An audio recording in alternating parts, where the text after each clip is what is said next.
Now, in the early hours of yesterday, 16th February 2024, controversial Busia Governor Okiya Omtatah was involved in a road accident in Kisumu County around the Ojolla area on the road from Kisumu to Busia. Now, fortunately, the senator was not injured. But this incident has shocked many Kenyans, and quite rightly so. Not too long ago, Senator Okiya Omtatah told us that his life was in danger, which was hardly surprising because of his role as a lone fighter in the courts of Kenya on behalf of the ordinary, long-suffering mwananchi.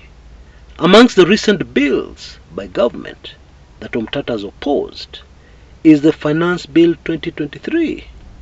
And even the circumstances around which the accident occurred are highly suspicious, because we are told that a tanker lost control and hit Omtatah's car at the front, shoving him off the road. Now, although these huge tankers on our roads lose control all the time, the fascinating thing here is that this was not downhill. The road was ascending. It was uphill. So this vehicle lost control, and we have to assume at a slower speed, because these are heavy vehicles, and normally when they go uphill they slow down. This vehicle lost control at a slow speed, which raises a lot of suspicion. Now, the police came up with a very different story. They said that actually what happened, the truck, on trying to climb the steep hill, was suddenly unable to and started to roll back, and that's when it hit the senator's car. Very interesting story, especially when you see the headlight that was affected. Maajabu ya Kenya haishi. But of course, Kenyans are very grateful that the popular senator, popular to many Kenyans, Okiya Omtatah, is safe and sound. Now, there's something else that really attracted the attention of Kenyans, and this is the vehicle the senator was being driven in. Yes, he had a driver. It is a Nissan Advan. Indeed, the cheapest vehicle you can get on the Kenyan market today. You can get a new reconditioned Advan for as little as 600,000. 900,000 Kenya shillings tops. Of course, this is a far cry from what his colleagues are driving. Huge vehicles, V8s, very expensive machines. But Omtatah, in keeping with his image, is a humble man driven in a humble vehicle. And of course, in this kind of situation, him lecturing the government on stopping their wasteful ways would make perfect sense. And indeed, this information today endeared Omtatah even to more Kenyans. Although there are some other Kenyans who said that that particular vehicle is not safe for the senator. According to these Kenyans, the bigger V8 vehicles have a better safety record. Unfortunately, I do not agree with that view. The bigger vehicles can travel at much higher speeds, and the way we know our drivers on Kenyan roads, they tend to overspeed. And therefore, when these huge vehicles have accidents, they're usually very bad accidents that result in the deaths of many, many Kenyans.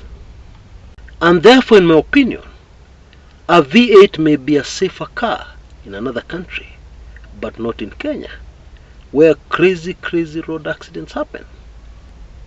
And besides, those of us who are spiritual will tell you, kama siku yako imefika, imefika.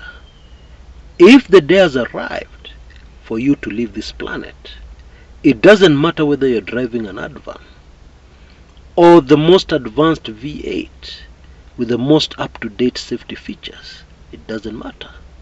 You will actually depart from this planet. But there is an even bigger message here for Kenyans. In my opinion, a Nissan Advan or a Nissan Wingroad, which is the vehicle that Omtatah was being driven in, should actually be the standard vehicle for all our politicians and senior people in government, taking into consideration our very troubled economy and our current financial status. Because those big machines do not reflect the reality of Kenya today. And you know, these vehicles are given as grants. And we have so many MPs, so many senators, etc., etc. This is a great strain on the resources of our country. If a politician wants a V8, why should they not buy it at their own personal expense and not at the expense of taxpayers? Anyway, despite the very suspicious circumstances surrounding this accident that occurred involving Busia Senator Okiya Omtatah, it is highly unlikely that any investigation will be carried out. And that is why those of us who pray should remember Senator Omtatah in our prayers and ask God Almighty to protect him, even as he uses him to fight for the ordinary, long-suffering Kenyan. Now, very quickly before I go, I still have a few slots left remaining on that special report I have done on the Monica Kimani murder. And there are very many shocking things that come out in this particular report. Do you remember the NGO that applied to be enjoined in the murder trial of Joey and Maribe very early on, almost 5 years ago? Do you remember the very strange remarks by Maribe Mwangi, the father of Jackie Maribe? Or the case of a very rich man denying that he is rich at all and saying that he has no connection to the riches of Monica Kimani, when information in the public domain actually tells us the opposite? These are just glimpses of this very revealing special report that I've done. And you still have a window of opportunity, a rapidly closing window of opportunity, to take up those last few chances and grab this Moto Kuliko Pasikumi ya Makaa report that I've done, that will really open your eyes.